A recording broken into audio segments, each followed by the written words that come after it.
Ito yung gagawin namin range. Tatayo ulit. Kasi dati ng net. Dati na yan eh. Yan. Medyo na maraming damo. Pabayaan.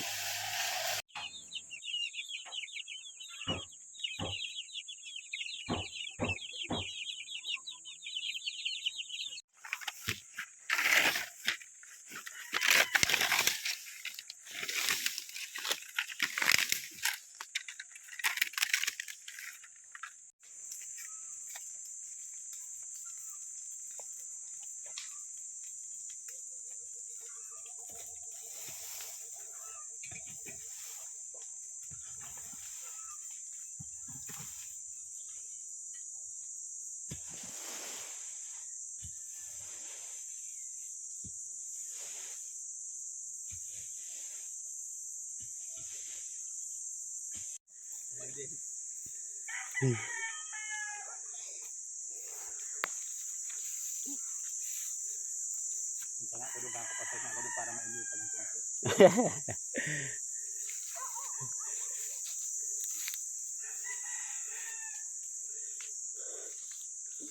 Alam ko sa kanila pa to eh. Itong mga ipil-ipil na yan eh. Lahat yan. Hanggang doon sa taas yan. Sa kanila yan eh. Maluwag. Ano daw to eh. Ilang hektarya yung sabi niya dito. Lahat pati itong mga bundok. Tama na yung bukid. Tama na yung bukid. Ano eh. Mahigit 10. Oo. Sabi niya.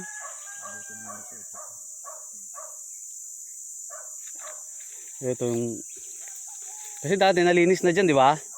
Yung mga manok na dyan. Oo, hanggang dito. Kaso... Kinain ng musang.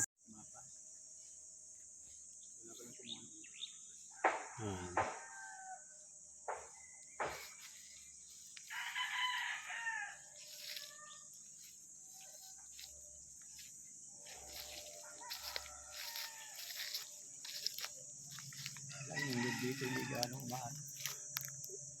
So ito yung nilinisan pa para sa cording area. Ayan, masukal pa. So dito nakaumpisa na. Ayan o. Dati na tong range eh. Kaso lang napabayaan. Hindi nalalagyan ng mga sisiw. Mga baby stag. Pero ngayon umpisa na ulit. Kasi doon lang yung nagagamit noon. Yan o. Kasi kukunti lang yung manok noon. Ngayon nagbibreed na naman tayo. Kaya kailangan maglinis ng medyo maluwag-luwag na area. Kasi yung area na yan, ano eh, maluwag yan. Kasi ang cording dyan ng ano, mga 2,000 siguro. Yan, hanggang doon sa taas. Harvest na.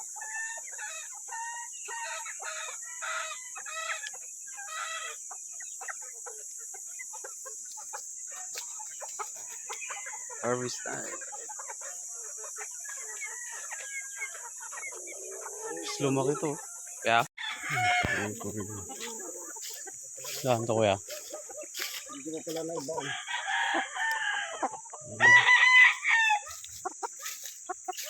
Yung mga bagong harvest.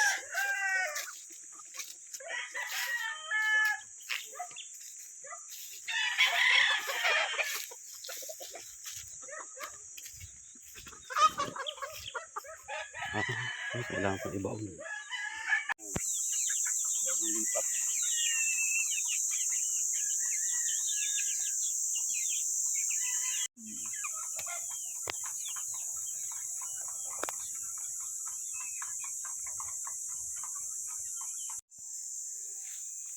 Yeah. Bali ito yung range na nililinis. Malapit na matapos. Ito yung dati niyang net. Ipapalit na lang ng poste. Yan, para dito na bakawalan yung mga baby stags. Yan. Ito may puno dito. Yan, dyan na sila siguro maghahapon pag ano. Itong punong ito, Nara. Wala na yan. Tatanggalin na rin siguro yan. Kasi medyo mataas na siya eh. Itong puno ng kasoy, yan. Kasi mababa siya. May mga sanga dito sa baba. Pwede sila dyan.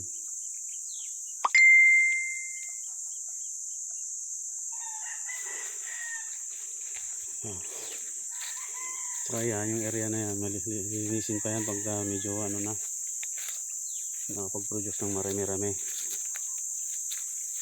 At gagawin cording area.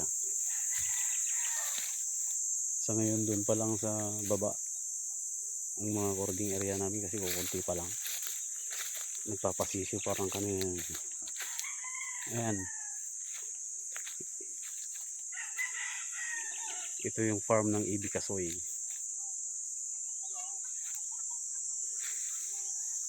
Bagong i-develop na naman ulit. Pabayaan lang to eh. Ayan. Bali sa baba, taniman ng palay. Yan. Sa ngayon, tinaniman ng talong kasi walang ulan. Kasi one crop lang dito eh. Every ano lang.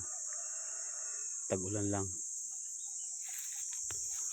Yan.